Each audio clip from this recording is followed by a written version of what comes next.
Halo perempuan Indonesia. Membahagiakan sekali bahwa tanggal 25 November sampai 10 Desember ditetapkan sebagai Hari Anti Kekerasan pada Perempuan. Betapa tidak? Karena ini merupakan suatu kampanye bagaimana usaha bangsa kita untuk menurunkan, meniadakan, mengakhiri kekerasan pada perempuan. Kekerasan pada perempuan bisa berupa pertama, kekerasan pada psikologis. Yang kedua, kekerasan bisa secara fisik. Yang ketiga, kekerasan bisa secara seksualitas. Dan yang keempat, kekerasan dalam bidang ekonomi.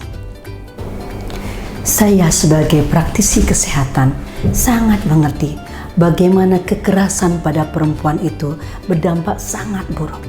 Baik dari segi mentalitas perempuan itu sendiri, dari segi fisik perempuan itu sendiri, dan satu lagi yang sangat mengkhawatirkan, bahwa kekerasan pada perempuan bisa menyebabkan kematian.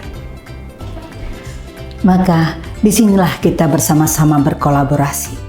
Bagaimana yang pertama meningkatkan kesadaran perempuan akan hak dan kewajibannya di dalam hukum. Yang kedua, bagaimana kita mengajak masyarakat untuk meningkatkan kesadarannya bersama-sama menanggulangi kekerasan pada perempuan. Yang ketiga, bagaimana kita mengajak penegak hukum untuk bergerak lebih cepat untuk menanggulangi kekerasan pada perempuan. Yang keempat adalah bagaimana kita bersama-sama memberikan ASIH melalui konseling-konseling kita terhadap perempuan-perempuan yang mengalami kekerasan.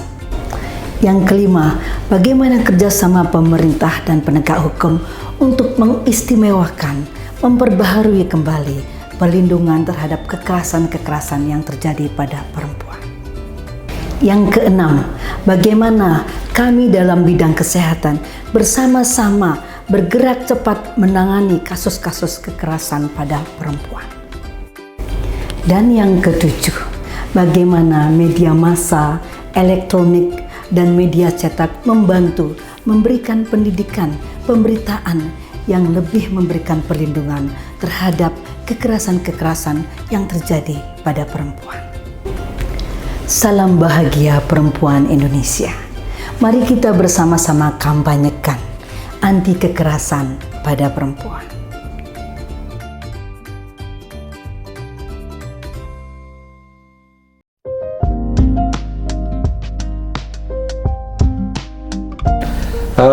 Baik, momentum hari ini sebenarnya kita akan berbicara pada 16 hari kampanye anti kekerasan terhadap perempuan.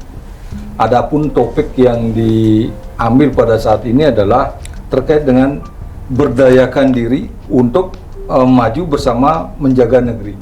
Ini sebenarnya berbicara tentang urusan perempuan, tentu sesuatu hal yang sangat menarik. Dan pada saat ini pula, sebelum saya memperkenalkan para narasumber, izinkan diri saya memperkenalkan. Nama saya adalah Sedane dari Pusat Kajian Kebijakan Publik dan Gender.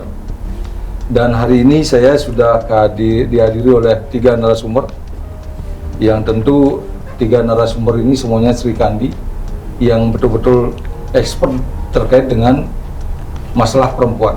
Yang pertama dari pojok adalah beliau Niputu Eka Wahyuni, sarjana hukum. Tentu beliau dari Ketua Bidang Organisasi terkait dengan hukum Himpunan Pengusaha Pribumi Indonesia untuk wilayah Bali. Terima kasih Bu Eka atas kehadirannya dan turut sertanya terkait dengan membahas dalam 16 hari kampanye anti kekerasan terhadap perempuan. Terima kasih. Nah, baik. Selanjutnya adalah dari Rotary Bali Bersinar, tidak kalah expert pula, namanya adalah Ibu Istiningtyah Bekti Pertiwi, sarjana hukum. Beliau tidak merupakan sekretaris dari Rotary Bali Bersinar. Terima kasih Bu. Selamat siang. Kesempatannya. Nah, yang terakhir sebelah saya ini adalah kalau berbicara tentang perempuan dan anak, tentu tidak diragukan lagi, karena beliau memang betul-betul expert di saat berbicara tentang perempuan dan anak, dan kajian beliau pun banyak terkait dengan hal itu. Selain kajian, beliau juga memang praktisi. Artinya kalau berbicara pada substansi konteks ilmiah dan implementasi secara aktualisasi tidak dilakukan lagi. Beliau adalah Dr. Ana Agung Ngurah Tini Rusminigote. Beliau adalah seorang praktisi, dosen di Uniknas, dan sekaligus sebagai Kepala Pusat Studi Uniknas Denpasar. Terima kasih Bu Gontini atas kehadirannya. Ya. Nah, acara ini tidak lepas pada kerjasama Pusat Studi Uniknas bersama dengan Rotary Bali Bersinar dan Himpunan Pengusaha Pribumi Indonesia Bali. Nah, untuk mempersingkat waktu, mungkin ini adalah momentum yang luar biasa di saat berbicara pada substansi perempuan. Perempuan ini sebenarnya yang harus betul-betul mendapatkan perhatian penting sebenarnya, karena secara tren memang untuk permasalahan perempuan pada aspek kekerasan dari tahun ke tahun memang sudah mengalami penurunan dan sebagainya, dan bahkan dunia pun akan memberikan perhatian terkait dengan bagaimana caranya untuk menekan aspek kekerasan pada perempuan. Nah, namun kalau saya memperhatikan pada saat era kekinian atau era globalisasi, karena terus terang saja di saat hari ini kami dihadiri oleh 3 narasumber dengan latar belakang yang berbeda, 2 dari susunan dari kelompok wirausaha atau dalam tanda kutip pengusaha, dan yang satu dari akademisi, sehingga kami ingin melihat pada substansi cara pandang pada masing-masing narasumber. Nah, terkait dengan pemberdayaan perempuan, mungkin dari cara pandang ibu-ibu nanti bisa memberikan, karena di saat sekarang ini adalah era globalisasi. Mungkin langkah apa yang bisa ibu-ibu berikan terkait dengan aspek pemberdayaan perempuan itu dari sudut pandang IPI, dari sudut pandang Rotary, dan nanti tentu pada substansi sudut pandang akademisi. Karena kalau saya perhatikan ada 3 hal yang tadi yang sempat saya uraikan, ada pada aspek tingkat substansi, terus tingkat aspek peningkatan karir, dan pada aspek substantifnya. Mungkin itu yang bisa dijelaskan. Mungkin saya berikan ruang kepada Bu Eka. Silakan Bu Eka. Baik, terima kasih kesempatannya Pak Man. Sebenarnya kalau dari segi sudut pandang saya sebagai HIPI, Himpunan Pribumi Pengusaha Indonesia, di mana hari anti kekerasan terhadap perempuan ini momentumnya itu kan 16 hari. Ya. Nah, seperti itu. Di mana yang namanya perempuan. Perempuan itu adalah seseorang yang memiliki 1000 kekuatan tangan. Gitu. Di mana titik kuatnya seorang perempuan itu mampu menyelesaikan dan mampu melakukan banyak beban. Dari sudut pandang saya. Dan di mana mengapa 16 hari? Karena 16 hari itu rentetan hari-hari internasional. Seperti hari ini pun momentumnya mungkin diperingati Hari AIDS. Dan apa yang menjadi dan apa yang diperlukan oleh seorang perempuan itu dalam memberdayakan dirinya sendiri itu sebenarnya dari sudut pandang saya secara pribadi itu adalah 10 hal. Dan yang pertama itu mungkin menerima dirinya sendiri. Perempuan itu harus maju. Sebelum maju untuk memberikan contoh, perempuan itu harus menerima dirinya sendiri, apapun itu, baik itu dari fisik, itu baik pun itu dari karakter. Perempuan itu harus menerima dirinya sendiri sebelum memberikan contoh. Menerima dirinya sendiri dari konteks psikis ya? Iya, betul. Ya. Dari konteks psikis, dan itu perempuan itu tidak boleh yang namanya untuk tidak percaya diri terhadap dirinya sendiri. Dan itu yang kedua itu mungkin bicaralah tentang masalah Anda. Jangan takut yang namanya perempuan itu untuk berbicara mengenai masalahnya. tetapi berbicara dengan orang yang tepat. Seperti itu. Terkadang perempuan itu gengsi untuk apa, dia ingin memperlihatkan dirinya di masyarakat, di sosial itu wah, padahal di dalam sekup keluarga itu pun belum tentu juga keluarga akan sama menganggap dia itu wah gitu loh. Jadi dia harus menerima segala kekurangannya dan berani untuk berbicara dengan masalah dia sendiri dengan orang yang tepat. Itu dari aspek perilaku berarti kan? Betul, dari aspek perilaku. Dan yang ketiga, itu tetapkan batasan Anda. Dalam hal ini begini, perempuan itu perlu bergaul, tetapi harus menetapkan batasan. Di mana batasan seorang perempuan itu harus, di mana dia sekup bergaul, baik itu dia organisasi, lingkungan kerja, dia harus bisa mengambil hal yang positif, membuang hal yang negatif.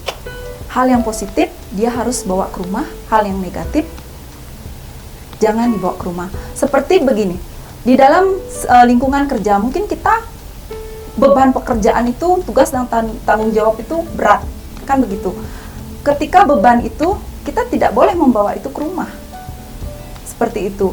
Itu menjadi masalah di tempat bekerjaan, ya sampai di situ. Dimana kita bertemu dengan keluarga di rumah, kita harus ceria, seperti itu. Dan yang keempat itu bagi saya itu adalah cintai dirimu sendiri. Jadi cintai itu, perempuan tuh harus mencintai dirinya sendiri, seperti dia juga harus perlu perawatan, perlu juga jalan-jalan, seperti itu. Mungkin setuju saya di saat menyatakan poin keempat, Iya. Bu Eka. Cuma di saat berbicara problematika sosial ekonominya, Sosial ekonominya. Itu. Nah, bagaimana caranya Mengkemasnya Nah, ya. itu, karena begini, sebuah misalnya perawatan ataupun jalan-jalan itu tidak perlu dengan hal modal yang besar. Iya. Seperti kita jalan-jalan mengajak keluarga, kan ada sekup-sekupnya. Mungkin orang yang tingkat ekonominya tinggi, mungkin dia akan jalan-jalan ke mall. Kenapa dengan ekonomi yang standar ataupun yang kita cukup jalan-jalan di alam, menikmati sebuah alam. Berarti Seperti tergantung itu. daripada konteks Tergantung kemampuan personal ya. kemampuan. Perempuan tuh harus Ya. mengerti dengan kemampuan dirinya sendiri. Iya. Seperti itu. Dan istilahnya perempuan tuh berhak untuk berolahraga. Oh, Karena perempuan tuh harus sehat. Kalau perempuan itu tidak sehat, dia tidak akan bisa mengambil semua perannya. Begitu. Dan selanjutnya itu praktekkan pengampunan. maksudnya praktekkan pengampunan seperti apa? Maksudnya begini, terkadang konflik itu antar perempuan dengan perempuan itu sangat tajam. Apabila seorang perempuan itu tidak bisa mempraktekkan pengampunan, sudahlah, permasalahan itu sudah cukupkan sampai di sini, mungkin akan menjadi momen yang agak menjadi runcing artinya. Malahan lebih tinggi di saat konflik itu muncul antara Konflik. sesama jenis ya. Iya, betul. Bukan antara perempuan dan laki-laki. Iya, padahal sebenarnya harusnya perempuan itu harus mendukung, mensupport, saling bantu, bahu-membahu, bantu-membantu, seperti itu Pak Man. Tetapi kalau dalam diri kita sendiri itu tidak menerapkan yang namanya praktek pengampunan, itu akan menjadi bibit-bibit yang istilahnya tidak baik. Dari satu sampai ke kelompok yang lain, jadi mempengaruhi, seperti itu. Ya. Kalau memang ini cukupkanlah sampai di situ. Tapi diri perempuan tuh harus memiliki sebuah karakter pengampunan, seperti itu. Ikhlas. Ya. Dan kemudian itu jangan khawatir dengan pendapat orang lain. Perempuan itu tidak boleh khawatir dengan pendapat orang lain. Apapun pendapat orang lain itu mungkin dari sudut pandang dia berbeda-beda. Jadi ketika orang lain berpendapat terhadap diri kita, biarkanlah dari sudut pandang dia. Tetapi kita tetap pada jalan kita sendiri. Itu bagian dari aspek substantif berarti. Iya, betul. Itu bagian dari aspek sosial kan. Sosial. Iya. Dan istilahnya izinkan perempuan melakukan kesalahan. Kesalahan dalam tanda kutip apa Bu? Dalam Bu Eka? tanda kutip begini, terkadang kan dalam rumah tangga itu perempuan itu dianggap istilahnya Nggak boleh salah. tidak boleh salah. Menjadi panutan contoh. Harus perempuan itu benar. Tetapi perempuan itu biarkanlah. Mungkin dari kesalahan itu dia akan belajar. Sama seperti kita mengajarkan seorang anak, tidak mungkin anak itu selalu salah. Gitu. Biarkan mereka dengan kesalahan itu mungkin dia akan bisa memperbaiki keadaannya. Tapi pendampingan, pengawalan dari suaminya kan? Iya, Gitu loh Pak. betul. Berarti tatanan, kalau saya melihat aspek pengampunan itu dalam tanda kutip mungkin lebih ketepatan pada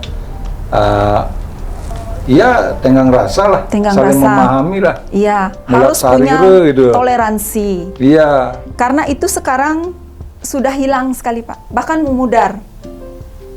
Kalau sistem untuk mempraktekkan pengampunan, itu rasa kebencian itu, tapi pokoknya Kalau perempuan salah nggak bisa dimaafkan, tapi kalau laki-laki salah penuh maaf.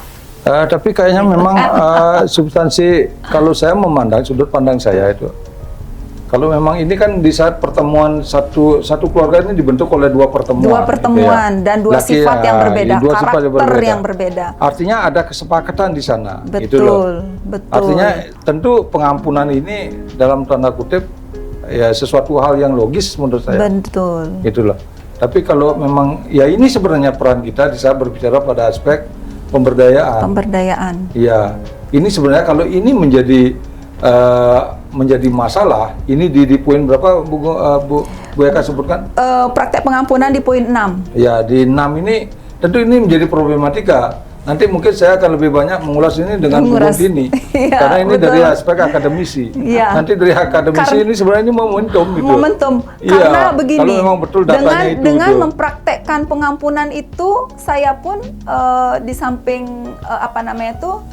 menjadi istilahnya dalam hal ini pengusaha, saya juga kan sebagai pendamping hukum.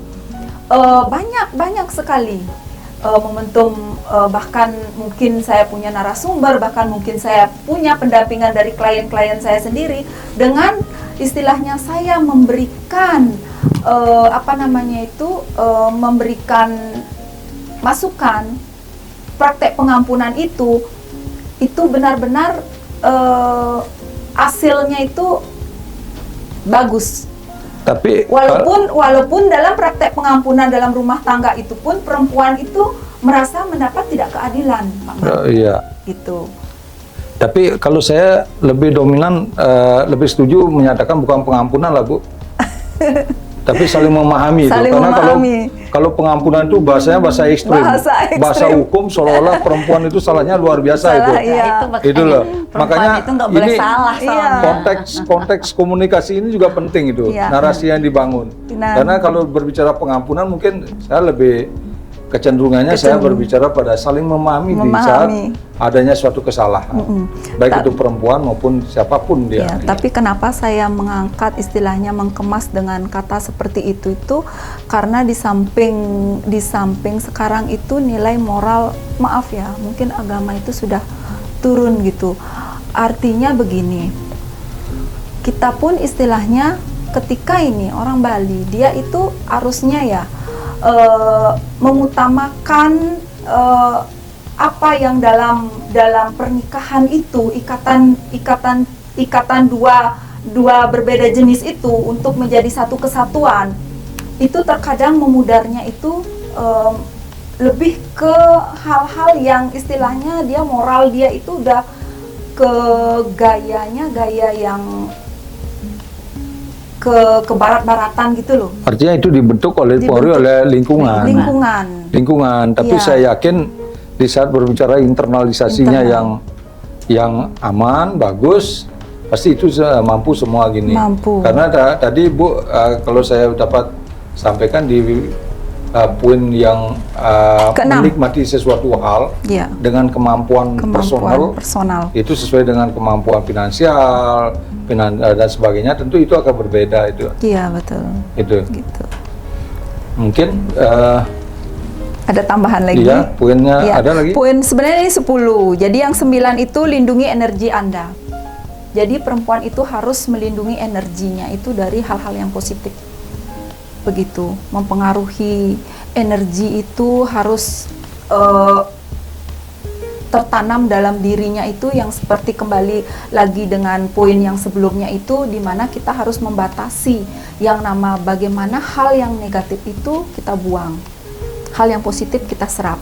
Misalnya dalam lingkup pergaulan ini, kita udah tahu nih, sekarang kan marak juga, bukan laki-laki aja yang merokok, perempuan pun juga merokok, kan begitu. Bagaimana hal yang negatif itu kita tidak apa ada dalam lingkungan itu, gitu loh. Karena kita juga ingin tahu kenapa sih kamu itu merokok, gitu loh. Apa sih ekspektasinya, apa sih enaknya gitu. Tetapi kita membentengi diri kita sendiri, gitu loh. Jangan kita membatasi diri, oh dia itu kayak gitu berarti pergaulan itu jelek gitu. Jadi kita ambil serap yang positifnya. Positif. Begitu. Tapi di samping sisi lain itu, seorang perempuan misalnya perokok, mungkin dia punya kelebihan. Kita ambil, kita contoh apa sih kelebihannya dia itu, untuk diterapkan kepada diri seorang perempuan. Iya. Seperti itu. Dan yang terakhir ini Pak Man, yaitu keluar dari zona nyaman. Artinya keluar dari zona nyaman itu adalah ketika seorang perempuan ini, nah ini dah 16 hari kekerasan terhadap perempuan ini kan, artinya dia perempuan itu, kekerasan itu tidak hanya secara fisik aja, psikis. Psikis. Iya. Di mana seorang perempuan itu selalu ketergantungan, hal yang nomor satu itu masalah ekonomi. Jadi ekonomi itu ketergantungan, anak dan istri itu ketergantungan dari suaminya. Bagaimana solusinya ketika suami itu tidak membiayai atau menafkahi? Tapi kalau saya amati, Bu, karena khususnya kita berbicara di Bali, Iya. perempuan Bali, kemarin kita sudah berapa kali saya sendiri melakukan riset kan terkait dengan bagaimana peran perempuan, terutama pada saat pandemi COVID. Malahan itu garda terdepan ada di perempuan. Itu Betul. loh. Itu loh. Betul. Garda terdepan ada di perempuan. Artinya di saat berbicara pada substansi runtuhnya perekonomian rumah keluarganya, tentu perempuan yang hadir. Perempuan gitu. yang hadir. Itu loh. Supportingnya tinggi gitu ya. Dan perempuan juga mampu menciptakan hal-hal yang baru, Iya. kan begitu kan? Betul. Di saat pandemi itu muncul. Jadi terkadang hal-hal permasalahan rumah tangga pun mereka juga ini hanya satu, bertahan demi anak, selalu itu saja. Jadi jarang ada perempuan yang mau keluar dari zona nyamannya. Apakah mau bertahan demi anak atau dia tetapkan diri dia berada di zona yang merah. Berarti selalu menggali potensi ya. Potensi. Menggali potensi dan sebagainya untuk mendapatkan sesuatu hal yang baru. Ya. Dalam tanda kutip pada aspek segala hal. Segala hal. Ya. Baik. Mungkin dari Saya sekian. menarik tadi di saat berbicara Bu Eka itu adalah menyatakan saya ini sebagai pengusaha juga sebagai membidangi masa hukum di IP. Kira-kira ada apa enggak persepsi buruk yang dibangun terhadap dalam tanda kutip dukungan dari internal itu keluarga? Karena di saat berbicara pada substansi karir, memang itu menjadi problematika juga. Betul. Gitu. Kadang-kala ada kelemahan di kita itu karir mungkin bisa maju, tapi kadang-kala permasalahan di internalnya semakin rumit. Keluarga. Nah, bagaimana sudut pandang Bu Eka maupun dukungan di internal khususnya keluarga untuk mencapai hal itu? Mencapai hal itu. Karena ini di era globalisasi kan sebenarnya peran perempuan dan laki-laki kesetaraan gendernya harus setara memang Iya, gitu. betul. Ini dari aspek pemberdayaan tentu itu menjadi problematika itu. Iya. Bagaimana mengatasi berbagai masalah, apalagi dalam tanda kutip menjadi perempuan Bali yang konotasinya labelingnya itu selalu sibuk. Iya. Nah, itu. Sebenarnya pertanyaan Pak Man itu menarik sekali bagi Tiang. Karena begini Pak Man, sama halnya begini, kalau dari sudut pandang saya itu, ketika kita berbicara tentang masalah keluarga, ketika kita menjadi seorang pendamping, kan begitu. Apakah pendampingnya sudah berkeluarga? kalau pendampingnya belum berkeluarga, apakah dia bisa mampu memberikan pemahaman atau mampu mereka itu akan memberikan sebuah pendampingan, sedangkan si pendamping saja belum berkeluarga, kan seperti itu. Contoh lah, misalnya kan banyak sekarang itu mereka itu trauma akan menikah. Karena kenapa? Karena banyak kekerasan-kekerasan terhadap perempuan, dan juga perceraian pun tingkatnya bukan kekerasan saja yang meningkat. Perceraian dari bulan ke bulan, dari tahun ke tahun itu sudah cukup meningkat. Seperti itu. Bagaimana saya itu benar-benar dalam hal ini memberikan, jangan dulu memberikan contoh di luar, tetapi dalam keluarga, di mana tugas dan tanggung jawab sebagai pendamping, saya sebenarnya lebih happy tugas itu sebagai pengusaha, apalagi pengusaha kuliner, kan begitu ya? Iya. Sebenarnya lebih happy, karena kenapa? Kita jualan, kita dapat, Menikmati makanan dapat. kita istilahnya sambil ngeliatin anak tumbuh kembang, anak di samping itu tugas seorang perempuan itu kan harus antar anak sekolah, belum les, belum lagi nanti anak itu tugasnya banyak sekali, kan seperti itu. Iya. Jadi sebelum kita itu berbagi kepada orang lain, dari diri kita dulu. Makanya setiap misalnya ada teman-teman welcome saja. Anak saya masih kecil-kecil sebenarnya Pak Man, masih kecil-kecil dan butuh perhatian sebenarnya. Tapi di samping itu juga tanggung jawab seorang pendamping hukum itu mungkin berat. Ya. Saya anggap, saya menyampaikan ini dengan suami saya. Mungkin ini adalah perjalanan karma saya. Kenapa dulu orang tua saya mungkin lebih baik kamu kuliahnya yang lain, kuliah kantoran. Tapi saya nggak mau. Saya istilahnya saya suka hukum gitu. Mungkin ini adalah perjalanan karma saya. Saya anggaplah ini adalah menjadi bagian dari saya harus membayar karma. Di samping itu saya harus mendampingi, jangankan seperti itu, lagi AC ini misalnya saya tuh di dapur ngadon itu sudah ada yang mau curhat, messenger masuk, saya begini bu gitu.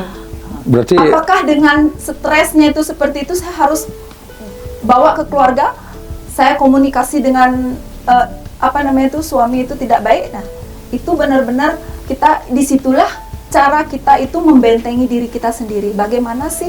Itu benar-benar butuh waktu. Perempuan itu untuk bisa dia membentengi diri dia, itu perempuan tuh harus terjun ke dalam sebuah lingkungan yang aplikatif. Ya betul. Mungkin jangan yang istilahnya yang normal, yang baik-baik. Harus yang jahat-jahat dulu, dia harus terjun. Harus dia bisa membentengi diri dia. Belajar. Seperti itu. Tapi saya harap jangan masuk yang jahat lah. Itu nanti mungkin suatu hal yang berbeda. Sangat menarik sebenarnya. Tapi saya sebelum ke Bu Tiwi ya, saya ingin melihat atau mendapatkan persepsi dari sudut pandang akademisi. Nah, ini sebenarnya satu terkait dengan berbagai permasalahan yang tadi disampaikan oleh Bu Eka. Ini sebenarnya menarik, Bu. Karena Bu Gong yang sangat getol berbicara pada aspek perlindungan perempuan dan anak, tentu berbagai permasalahan muncul, karena yang berbicara ini adalah satu sebagai pengusaha dan praktisi hukum gitu, sehingga di saat berbicara validitas datanya tentu sangat terukur gitu. Sehingga langkah apa yang bisa untuk mengatasi berbagai problematika, terus strategi untuk kesiapan perempuan pada substansi pemberdayaannya di era globalisasi ya. Seperti ini. Silakan Bu Gondini. Ya, ini menarik ya Pak Nyoman. Jadi Mbak Eka ini kan sudah termasuk pemetaan, jadi lebih mudah kayaknya Pusat Studi Udiknas ini mengadakan penelitian, kajian ya. Jadi dari 10 yang disampaikan oleh Mbak Eka itu, di saat kita harus 16 hari ini ya, mengkampanyekan hari anti kekerasan terhadap perempuan. Jadi saya bagi 4 ya, dari 10 itu saya akan bagi 4. Saya kelompokkan bagaimana kita bisa mengkaji apakah perempuan itu sudah mempunyai kecerdasan secara intelektual ya. Jadi betul. Karena kecerdasan intelektual itu yang nanti bisa meminimalisasi apa yang menjadi yang disampaikan oleh Mbak Eka itu. Karena apapun kita kalau tidak memahami dari sisi teori ya, dari sisi pengetahuan ya, karena pengetahuan juga perlu pengalaman dan sebagainya. Itu mungkin seperti tadi ada hal-hal yang istilah-istilah itu bisa kita manage dengan baik ya. Terus yang kedua, pengelompokan dari 10 itu saya anggap kelompok dalam emosional ya. Karena apa?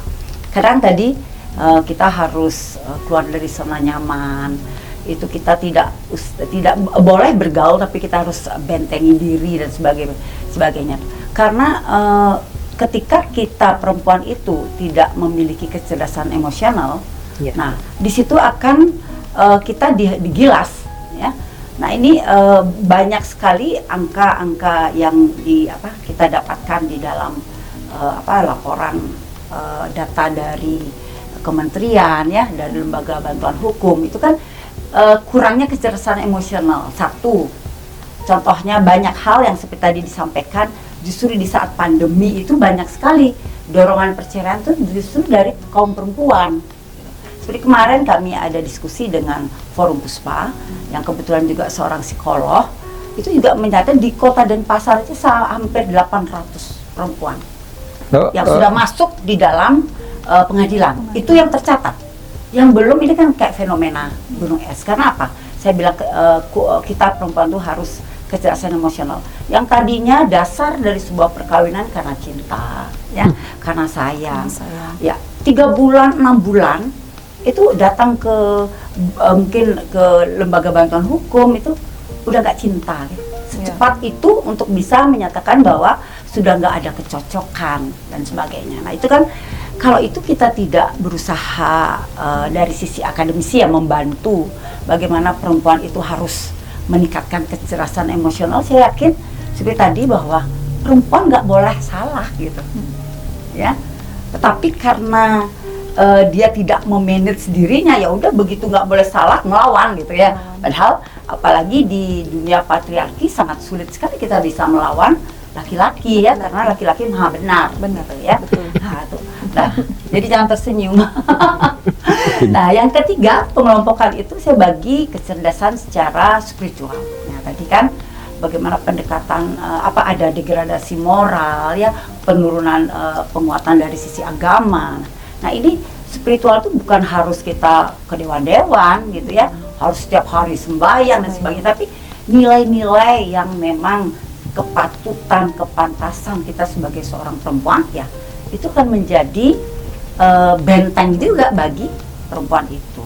Nah, yang terakhir ini seperti tadi hubungan, interaksi dan sebagainya, ini kecerdasan sosial dan adaptasi ini yang penting.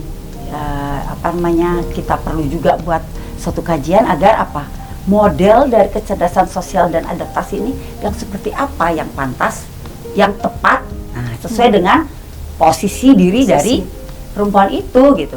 Nah, karena contoh saya sendiri, anak yang tertua menikah dengan anak yang nomor 9 ya, itu artinya saya kan harus berinteraksi dengan 8 kali 2 ya. Ya, karena itu ya, belum lagi dengan mertua, belum lagi dengan saudara-saudara yang lain.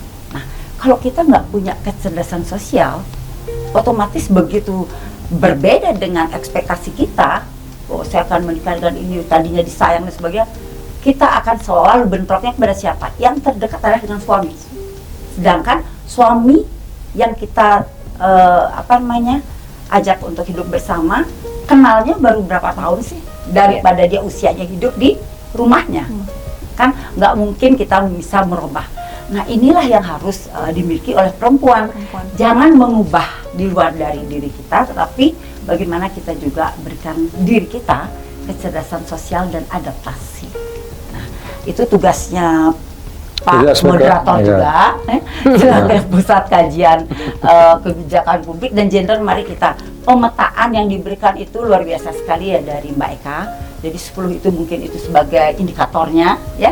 Jadi dari kita akan bedah satu persatu, tapi ketika saya bisa memahami itu dan saya kelompokkan menjadi 4 kecerdasan itu, saya yakin ketika kecerdasan itu bisa apa namanya diberikan atau dibangun untuk perempuan, bersama pasti kita bisa untuk meniadakan ya, meminimalkan terjadi kekerasan terhadap perempuan itu sendiri. Itu Pak Man. Ya, baik Bu Gong, artinya 4 hal itu menjadi hal terpenting sebenarnya. Iya.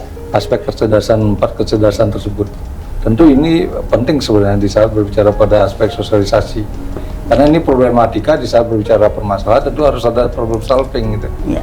Sehingga itu menjadi problem solving, walaupun nanti mungkin bagaimana mekanismenya untuk membuatkan role model atau terkait dengan permasalahan-permasalahan itu dari dunia akademisi.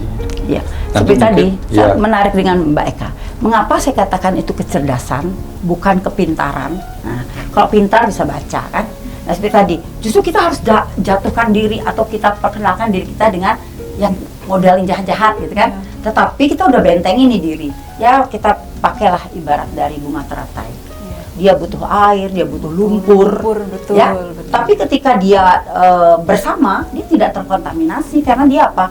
Dia sudah bentengi diri bahwa karakter dari perempuan itu tidak terkontaminasi walaupun menyatu dengan hal-hal yang buruk. Artinya sama seperti emas kan, dimanapun berada tetap dia warnanya berkilau. Iya, cemerlang. bukan Mas Sedana, Bukan kan? emas. Tetap berkilau. Iya. Kalau Mas Sedana mungkin nggak berkilau di mana-mana nanti ya.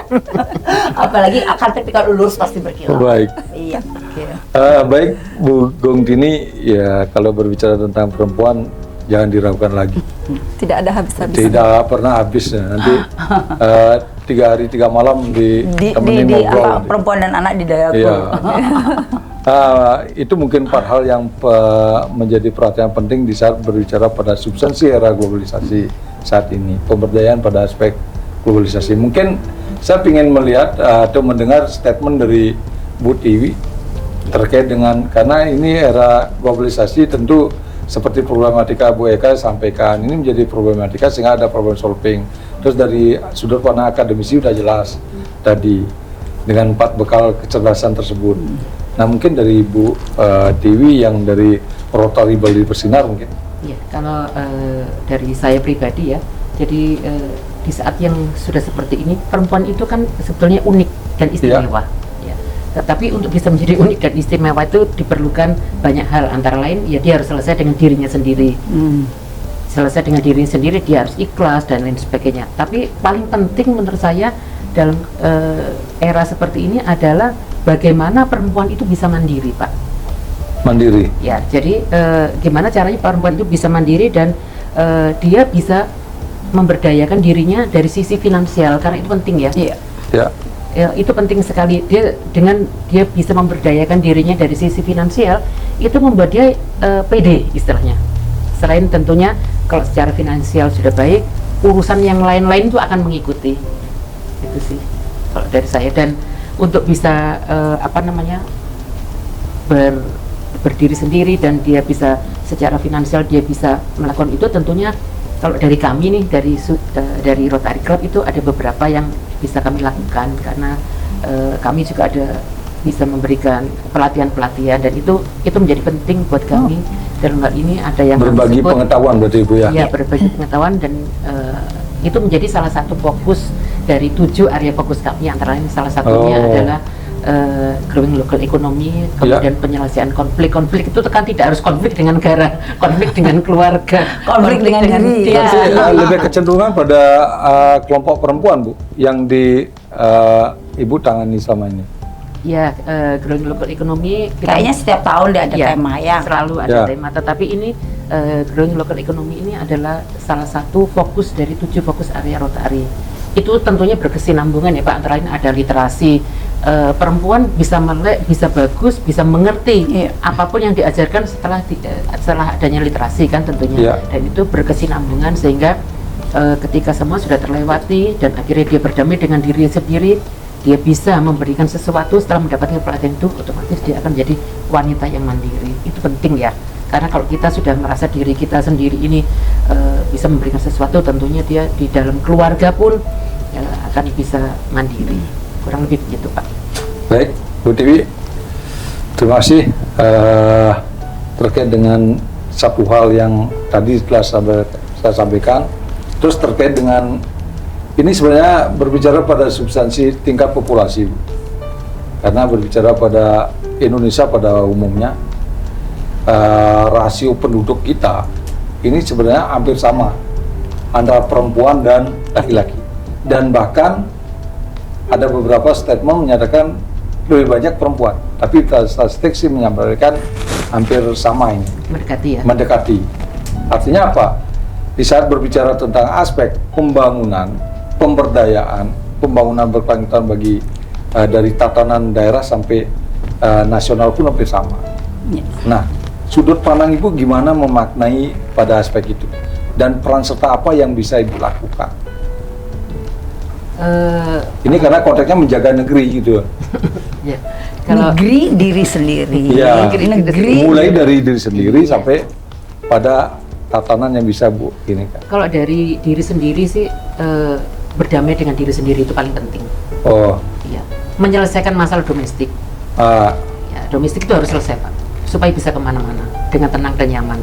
Terus kemudian yang ketiga, yang saya sebutkan tadi, kita harus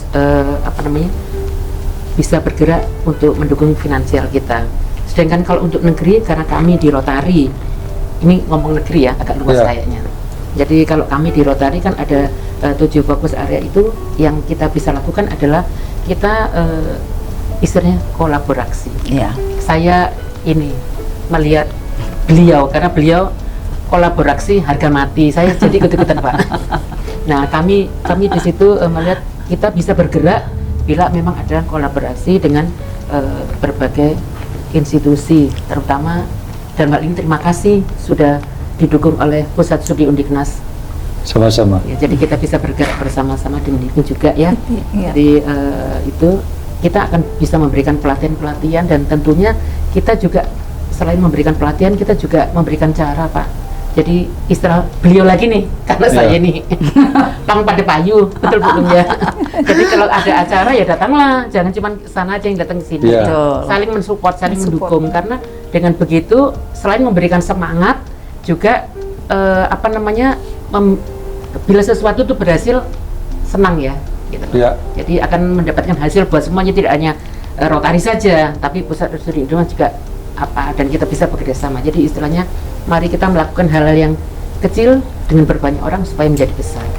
Kurang lebih. Kata kuncinya berdamai dengan diri sendiri, selesaikan permasalahan domestik, mampu memberikan keamanan, kenyamanan, kesejahteraan pun meningkat. Sehingga tatanan pada substansi masyarakat dari tatanan keluarga yang aman tentu tidak menjadi beban negara. Betul. Jadi kita sehingga pertumbuhan itu bisa lakukan, pembangunan bisa lakukan, itu ya. Iya. Mungkin Bu Eka?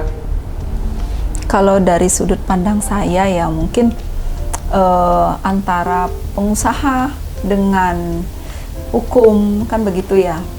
Artinya perempuan itu harus bisa mandiri untuk bisa menciptakan lapangan pekerjaan di dalam sekup rumah tangga mereka. Seperti itu.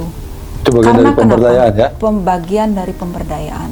Ketika pemberdayaan di dalam rumah tangga itu sudah istilahnya bisa teratasi, maka dari aspek hukumnya itu, kalau sudut pandang saya itu perempuan itu perlu mendapat pemahaman apa tentang undang-undang kekerasan terhadap perempuan. Terkadang perempuan itu tidak semua, apalagi masyarakat itu tidak semua paham tentang. Tapi undang-undangnya kan sudah ada Bu. Undang-undang sudah ada. Artinya permasalahannya ada di rendahnya sosialisasi berarti. Sosialisasi hanya sosialisasi itu hanya bagi saya ya, saya melihat dari sudut pandang saya secara pribadi hanya diterapkan di daerah perkotaan. Sampai ke pelosok-pelosok perdesaan itu dia tidak tersentuh. Seperti itu. Baik. Jadi artinya ini menjadi masukan juga di saat berbicara pada aspek bagaimana mengemas aspek preventif kekerasan perempuan. Tentu undang-undang itu sosialisasikan dari level masyarakat di perkotaan sampai pedesaan, bahkan sampai tingkat Banjar. Itu maksud saya. Betul. Ya. Terkadang juga mungkin kendala dalam mendatangkan itu mungkin sulitnya. Tetapi kenapa kita tidak menerapkan sistem jemput bola? Kan seperti itu. Kita yang istilahnya ke lokasi. Biasanya kan kita mengadakan itu di sosialisasi di perkotaan. Jadi yang di desa itu untuk kesulitan itu mungkin transport, kendala waktu, jarak. Mungkin mereka itu terkendala seperti itu. Dan untuk mensosialisasikan itu mungkin bagaimana kita itu menerapkan sistem jemput bola. Jadi kita yang supaya kita juga tahu, oh bagaimana sih kehidupan, karena kehidupan mungkin dari satu kabupaten ke kabupaten lain itu dengan adat istiadat itu berbeda. Ya, betul. Itu. Baik, Bu Eka, mungkin dari sudut pandang akademisi seperti Bu Gong, strategi apa yang bisa mungkin disampaikan terhadap anggap para perempuan dalam melihat pada momentum tingkat populasi penduduk di Indonesia, khususnya pada perempuan ini? Itu tepat sekali persoalan ada di sosialisasi. Jadi di dalam akademisi ini justru peran perguruan tinggi ini penting diajak berkolaborasi. Karena Tridharma perguruan tinggi di dalam pengabdian masyarakatnya sangat memungkinkan yang jemput bola itu. Nah, jadi melibatkan dosen untuk ikut mengajar di desa ya, sekarang sistemnya mereka belajar, yaitu KKN mahasiswa. Nah, jadi yang seperti ini harusnya diambil, diserap oleh akademisi, sehingga KKN tematik itu justru lebih tepat. Nah, contoh misalnya tadi bahwa di pedesaan jarang mengetahui tentang peraturan ya, khusus untuk perempuan, bicara perempuan dan anak nih. Jadi undang-undang tentang KDRT sudah ada, tapi sosialisasi belum. Ya mungkin itu spesifik. Nah, jadi kami ini nanti tugasnya di akademisi memetakan dulu, daerah-daerah mana yang memang betul-betul memang tidak tersentuh sosialisasi terkait peraturan yang bersentuhan dengan perempuan itu sendiri, sehingga perempuan itu mawas diri dan mengetahui sehingga dia bisa membentengi diri. Nah, kembali lagi kita bisa berkolaborasi dengan Rotary karena 7 area fokus itu ada literasi, ya. Nah, itu penting sekali edukasi dan literasi. Nah, rendahnya mengapa dengan populasi yang sama, ya, persentase yang sama, nah itu nggak bisa setara perempuan itu ketika di ruang publik gitu. Nah, di ruang publik yang bisa setara perempuan itu hanya di bidang akademik. Ya, tapi ketika dia terjun mengimplementasikan akademiknya, di situ mulai ada persaingan yang kurang sehat di antara laki-laki dan perempuan. Kembali kepada pendampingan, ya. Contohnya yang sekarang sedang, selain kita harus mengkampanyekan Hari Anti Kekerasan, ya, kita juga harus mengkampanyekan bagaimana menerjemahkan 30% kuota perempuan di politik. Itu termasuk kekerasan juga di bidang politik bagi perempuan. Diberikan ruang 30% tapi dibebaskan, dilepas begitu saja, itu bagian dari kekerasan. Nah, jadi mudah-mudahan melalui diskusi hari ini bahwa momentum ini, jadi kekerasan itu di sisi dari politik ya harus betul-betul saling membuka diri, saling mau berkolaborasi. Nah, kadang-kadang kan mau berkolaborasi, mampu berkolaborasi, siap untuk berkolaborasi itu jarang. Betul. Jadi bisa kita hitung dengan jari dengan mau, mampu dan siap berkolaborasi. Kadang PR itu yang harus kita bereskan di diri perempuan. Jadi saya nggak mau menjelekkan laki-laki ya. Jadi nanti malah kita jadi perang terhadap laki-laki dan perempuan. Saya pulang ke rumah bisa ribut dengan suami bicara laki-laki. Tapi PR dari perempuan itu mau nggak, mampu nggak kita berkolaborasi, siap nggak. Jadi kadang kata kunci MMS itu benar-benar akan merusak kembali citra dari perempuan itu sendiri. Karena perempuan itu melemahkan dirinya sendiri kalau dalam situasi itu, ya. Betul. Saya menarik tadi, sebenarnya dalam pertemuan ini juga saya sebenarnya akan mengkaitkan pada situasional politik gitu lah. Karena sekarang ini tahun politik gitu lah. Saya banyak melihat pada substansi, tadi sebenarnya Bu Gong sudah berbicara tentang kuota 30% itu. Ini sebenarnya diberikan ruang terhadap perempuan untuk mengambil perannya. Cuma problematika di lapangan berbeda gitu. Ruang ini tidak optimal dipergunakan dengan baik gitu. Dalam artian kadangkala ada permasalahan di masyarakat, perempuan itu mau dijadikan hanya sebatas pelengkap gitu. Tentu ini menjadi problematika. Banyak hal yang ditemui tingkat keseriusannya karena dianggap berbicara pada substansi menjadi anggota legislatif dan sebagainya, itu adalah lebih dominan perannya atau ranahnya laki-laki. Tapi ini sebenarnya penting gitu, seperti pernyataan Bu Gong. Mungkin Bu Gong bisa menjelaskan, karena ini realita itu, real terjadi di tatanan. Coba Bu Gong bisa cek dan pantau lah, atau melakukan studi relevansi atau wawancara terhadap beberapa calon legislatif khususnya pada perempuan. Satu, bisa jadi dia karena dorongan suami. Dua, karena ini dipasang oleh partai hanya untuk mengisi kuota. Nah, bagaimana Bu Gong melihat atau memberikan masukan terkait dengan problematika seperti itu? Bagi saya melihat fenomena ini, apakah perempuan itu maju karena partai ya, karena harus persyaratan 30% mendaftarkan agar bisa partai itu ikut pemilu, atau karena memang dorongan suami, atau karena dia juga punya duit. Bagi saya itu tidak bermasalah ya, karena kan orang maju itu karena apa itu kita udahlah, kita nggak gali itu sendiri. Tapi ketika dia oke untuk maju, jangan dilepas, jangan tidak didampingi.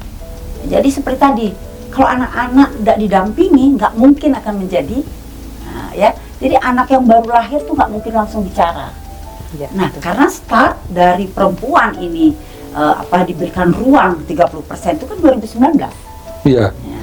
Jadi perjuangan perempuan tentang bagaimana undang-undang KDRT, undang-undang kekerasan seksual kan udah bertahun-tahun ya diperjuangkan. Nah, ini 30% itu dilepas begitu saja. Nah, di saat momentum harusnya seorang ketua partai ini ya, 2019 itu momentum perempuan itu harus jadi. Sehingga apa? Ada panutan, ada teladan yang dilihat oleh perempuan yang lain. Nah, karena perempuan yang lain itu akan bisa terdorong, ada triggernya ketika lihat perempuannya maju. Nah, oke, katakanlah kita nggak usah lihat ke belakang, tapi 2024 ini kan sudah sudah berapa kali perempuan hanya dijadikan lip service lah ya, untuk bagaimana, dan belum maksimal dari 30%. Tahun 5 tahun kemarin kan baru berapa ya, 18 ya, 18%. Itu kalau 30% kan masih jauh banget. Nah, sekarang kita nih orang Bali, BPD ada berapa sih calon dari perempuan? Ada 1 kan? Kalau 1 itu tidak menang, artinya udah Bali nggak dukung perempuan. Perempuan nggak dukung perempuan, apalagi laki-laki. Nah, terus saya bicara tentang yang calon legislatif. Saya lihat bagaimana calon legislatif perempuan itu yang ke DPR RI, ya, yang harusnya bisa berkolaborasi dengan DPD, yang tidak, itu nggak bisa. Dan justru laki-laki nggak mau berkolaborasi dengan perempuan. Ternyata udah ada orang-orang yang dia udah siapkan. Kira-kira masalahnya di mana itu, Bu? Nah, masalahnya adalah laki-laki juga punya iri terhadap perempuan, Pak. Nah, itu ya. Berarti ini proses, ingat laki-laki. Ingat laki-laki. Jangan Tapi sama dengan kata Gubernur Jakarta dulu ya, DKI, tidak semua laki-laki gitu ya. Yeah. Jadi ada. Nah, itu terus yang kedua itu adalah perempuan ini nggak mau menitipkan program dia kalau dia merasa potensi dirinya nggak maju gitu. Harusnya kan dia lihat, oh, potensiku yang aku miliki nggak mungkin aku bisa bersaing di tataran ini. Nah, itu kita harus berani akui. Kita titipkanlah pada lihat potensi perempuan yang lain. Yang ingin kita capai itu adalah bagaimana perempuan itu bisa kita dorong untuk ke legislatif. Bukan kita bersama-sama, nggak mungkin. Tapi secara substansi culture sebenarnya kan saya ada menarik sebenarnya omongan Bu Eka. Tadi memang ada nilai ketidakpercayaan gitu loh. Kadang-kala kan di saat berbicara pada substansi perempuan Bali, rasa malu dan selalu memposisikan di posisi yang kedua. Minder. Iya, karena laki-laki sebagai kepala keluarga dianggap sebagai pengayom dan sebagainya. Ini sampai mempengaruhi pada aspek perilaku dan pengambilan keputusan itu Enggak. juga. Kalau di dalam politik enggak. Karena memang tidak dikawal. Nah, jadi jangan salah. Yang kalau mengawal siapa, Bu Gong? Ya, partainya. Bagaimana syarat 30% ini peserta pemilu agar partai itu bisa berpemilu, kan kalau ada 30% kuota perempuan. Kenapa nggak dikawal 30% ini dan petakanlah. Oh ini kira-kira, kan yang tahu suara siapa? Ketua partai. Permainan catur itu ada di ketua partai. Gitu. Gimana kalau dia ciptakan dong teladan untuk perempuan di politik ini. Betul. Tapi kalau di domestik ya ada kadang mungkin merasa kurang percaya diri. Nah, kalau udah ke politik Pak, dia sudah pede kok itu. Nah cuman sekarang mari kita kawal bersama dari sisi partai seperti apa, melihat paradigma 30% perempuan itu, ya kita tinggal teman-teman perempuan ini momentum kekerasan dalam politik ini bagi 30% yang belum pernah tercapai itu sebuah kekerasan bagi perempuan Pak. Iya. Ya, makasih nih, mudah-mudahan media ini bisa harapan saya pribadi ini titipkan pada ketua-ketua partai bahwa terjadi kekerasan terhadap politik bagi perempuan untuk mencapai 30% kuota. Baik, terima kasih Bu Gong, karena sentuhan politik juga sudah, sehingga mungkin di momentum 16 hari untuk mengkampanyekan kekerasan, anti kekerasan terhadap perempuan, mungkin apa harapan sudut pandang dari Bu Eka, Bu Tiwi, dan Bu Gong? Terus kita mulai dari Bu Tiwi aja duluan, karena Bu Eka sudah ada di... Ya. Kalau dari harapan dari sudut pandang, harapan dari terhadap pemerintah, terhadap komponen lah, stakeholder yang lainnya. ya. Kalau harapan untuk untuk perempuan ini, ya janganlah sampai akan ada kekerasan terhadap perempuan lagi, walaupun itu mungkin sulit ya, tetapi Ya. at least itu dikurangi atau kalau bisa ditiadakan.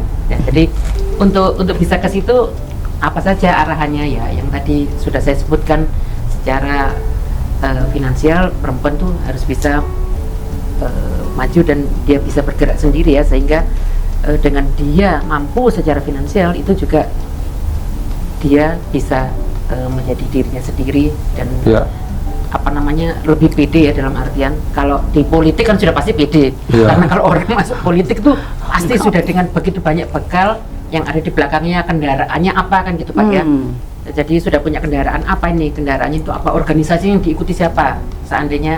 Tapi kalau dari sisi perempuan yang sebenarnya ya negara dalam hal ini juga harus memberikan ruang kepada perempuan-perempuan untuk bisa lebih maju. Nah, kalau dari kami, dari Rotary, ya kami bersama-sama ini dengan berkolaborasi dengan banyak pihak ya, untuk bisa menjadikan perempuan ini adalah memang perempuan yang mandiri, yang artinya dengan dia mandiri maka kekerasan itu akan bisa menjadi berkurang, dan perempuan sendiri juga harus mulai bisa menyelesaikan diri sendiri, dalam artian yang tadi semuanya domestik, semuanya dia juga bisa baik. Baik, terima kasih Bu Tiwi. Bu Eka mungkin? Ya, kalau dari Harapannya? saya tuh harapan cuma satu, Pak. Apa Bu? Jadi begini, seperti yang disampaikan dengan Bu Gung Tini tadi, kalau dari segi politik itu, di mana 30% kota itu, saya sangat setuju dengan berkolaborasi. Itu yang utama. Perempuan itu tidak bisa maju dan tidak bisa hidup itu tanpa berkolaborasi. Jadi dengan berkolaborasi itu kita maju, harus juga menerapkan di poin yang ke-6 tadi, yaitu praktek pengampunan. Bagaimana perempuan sesama perempuan bisa berkolaborasi kalau tidak bisa menerapkan praktek pengampunan? Malah yang cenderung itu dia prakteknya itu praktek istilahnya mempengaruhi. Aku tidak mau berkolaborasi dengan itu karena begini gitu. Berarti tingkat Ya, itu dari kompetisinya lebih tinggi kompornya. sesama perempuan ya? Ya, kalau itu bisa diredam, ditekan, mungkin negeri ini akan menjadi sangat indah, Pak. Ya. Di samping itu kalau dari sisi pendampingan itu, yaitu kembali lagi perempuan sebagaimanapun tinggi jabatan hebatnya seorang perempuan di dalam sekup keluarga, dia tetap akan menjadi seorang ratu dan laki-laki itu menjadi raja. Agar posisi ini jangan terbalik, Pak. Perempuan ingin jadi raja, laki-laki akan menjadi ratu. Itu. Baik, berarti satu sisi memerankan dengan baik posisi masing-masing dan menjaga ego pada substansi kelompok perempuan itu Kelompok sendiri. perempuan, betul. Mungkin harapan dari aspek akademisi, Bu Gong? Ya. Bagaimana kita bisa mengimplementasikan, memanfaatkan pentahelix, ya. Jadi itu kolaborasi antara akademisi, pemerintah, lembaga keumatan, dunia usaha dan media, karena itu yang bisa membawa diri perempuan itu untuk menjadi siapa di luar ranah domestik. Di dalam domestik pun kita perlu juga itu kolaborasi pentahelix. Siapa yang menjadi, ya seperti tadi, yang menjadi kepala pemerintahnya kan laki-laki, bukan kita perempuan. Nah, itu kan, kalau kita sudah menerima itu, ada artinya ada beberapa poin yang memang, ya kalau kita di domestik udahlah, tinggalkan baju kita sebagai seorang direktur di luar kan gitu, kembali pakai baju daster, rupi abu gitu ya. Nah, itu hal-hal itulah yang memang harus dipelajari dan menjadi suatu kebiasaan. Kolaborasi itu adalah pembiasaan bagi perempuan dan itu menjadi budaya yang harus ditanamkan. Ketika kita tidak punya budaya atau hobi untuk berkolaborasi, apapun yang sudah disiapkan oleh pemerintah nggak akan pernah bisa kita menyelesaikan persoalan perempuan itu sendiri. Gitu. Baik, terima kasih Bu Gong, Bu Eka dan Bu Tiwi. Pada intinya harapannya adalah di saat berbicara tentang kampanye anti kekerasan pada aspek perempuan, tentu konsep yang dibangun adalah konsep pentahelix. Artinya apa? Ada peran pemerintah, ada peran masyarakat, ada peran akademisi, dan dunia usaha, ada dunia usaha, dan ada media. Dan ada media. Artinya 5 hal itu. Tentu itu harus bersinergi dengan baik, kolaborasi dengan baik. Tentu untuk menekan pada aspek kekerasan pada perempuan itu mampu di rendah dan sebagainya, mampu menurut dia, sehingga ya baik. Bu Gondini, Bu Tiwi, Bu Eka, terima kasih atas waktunya. Terima kasih. Bincang-bincang hari ini terkait dengan momentum 16 hari kampanye anti kekerasan terhadap perempuan. Artinya saya salut terhadap para perempuan, khususnya ibu-ibu ini yang luar biasa. Tanpa perempuan tidak ada apa-apanya dunia ini. Karena kata pepatah menyatakan di balik kehebatan laki-laki ada kekuatan perempuan di belakangnya. Itu di samping, Pak. Di samping atau di belakang? Enggak, di belakang nggak mau. Oh iya. Samping. Di samping. Ternyata di belakang itu sudah dibenarkan. Nah, apalagi di bawah. Salah nanti. Baik, terima kasih.